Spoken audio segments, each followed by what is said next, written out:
नीति प्रवीण निगमागम शास्त्र बुद्धे राजाधिराज रघुनायक मंत्रिवर्य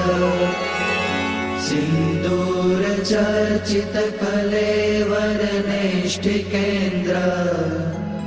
श्री रामदूत हनुमन हर संकटं मे सीता निमित्त रघुतम भूरि कष्ट